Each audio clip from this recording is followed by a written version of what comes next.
New this morning, a Louisville man is now facing charges in connection to a homicide in Jeffersonville, Indiana. Jeffersonville police say they arrested 55-year-old William Davis yesterday for the death of 45-year-old James Truman. On November 23rd, Truman was found dead inside his apartment on Indiana Avenue, about half a mile from Big Force Station. Police say this is still an active investigation. Truman is currently being held at LMDC. A Nelson County woman will appear in court today on felony charges after being accused of running an unlicensed daycare. The Nelson County Sheriff's Office arrested 27-year-old Caitlin Rogers on November 21st following a months-long investigation. Deputies say Rogers forced an employee to work without pay and encouraged them to mislead investigators. She's also accused of abusing a child under the age of 12. Rogers is charged with human trafficking and criminal abuse. She's expected in court at 9 o'clock this morning.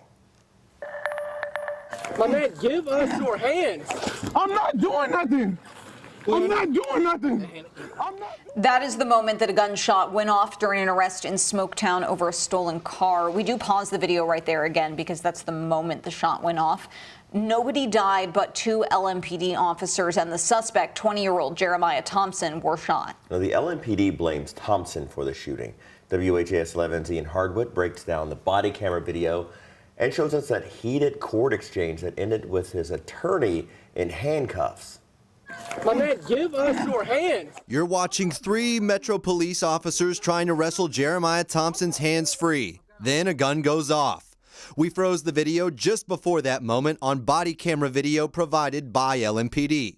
Two officers were shot alongside Thompson, Officer Laxman Akaria and Brendan Kerner. Both men are out of the hospital and on medical leave. Put your arms back, baby. A bystander recorded the exchange, urging Thompson to give up his hands like officers asked.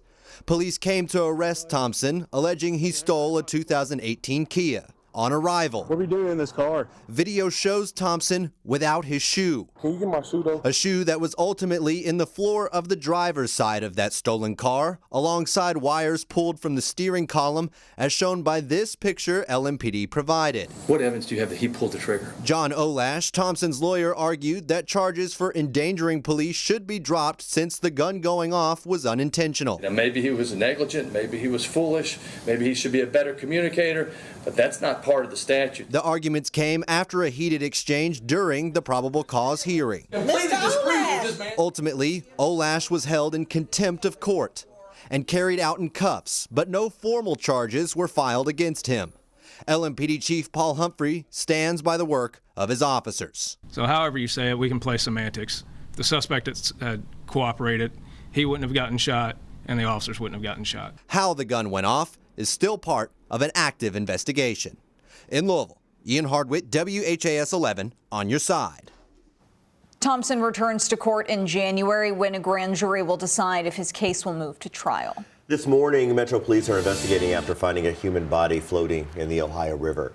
This was just after 5 p.m. yesterday near Cox's Park in East Louisville. Police and the coroner are working to determine the cause of death. And police are asking for your help to solve several homicides, which all happened in the same alleyway this year. Esquire Alley is just west of downtown Louisville in the Russell neighborhood. LMPD says 3 separate murders took place on the street this year. The first happened in May when a man was shot and killed inside a home. Then in August, another man was found with several gunshot wounds. He died at the hospital. The last homicide happened in November. A man was found with a gunshot wound early in the morning and died on the scene. Jackie Floyd from the Russell Neighborhood Association says the lack of leads points to a bigger issue between people who live in the area and police. How safe are you making the people when you don't have a relationship from the people? It's not that they want to live in this community, but they want to be. It's like, am I safe talking to the police, or am I safe keeping my mouth shut as they knock on my door and ask me these questions in front of the whole complex?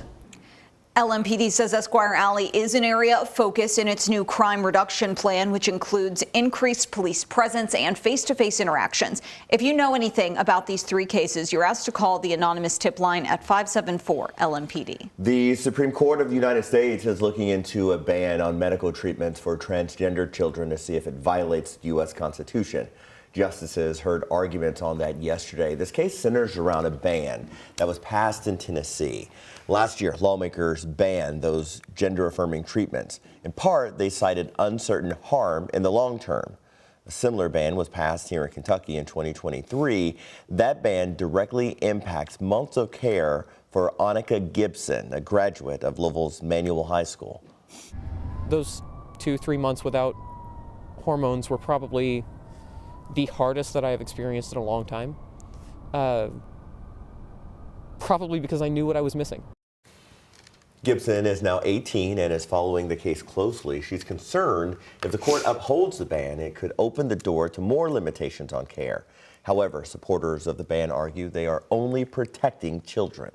This case is all about protecting the innocence and the bodily integrity of children, preventing them from making a life-altering, irreversible decision when they're young. The New York Times reports after yesterday's hearing, the justices appear to be leaning toward upholding Tennessee's law. The final ruling is expected in June.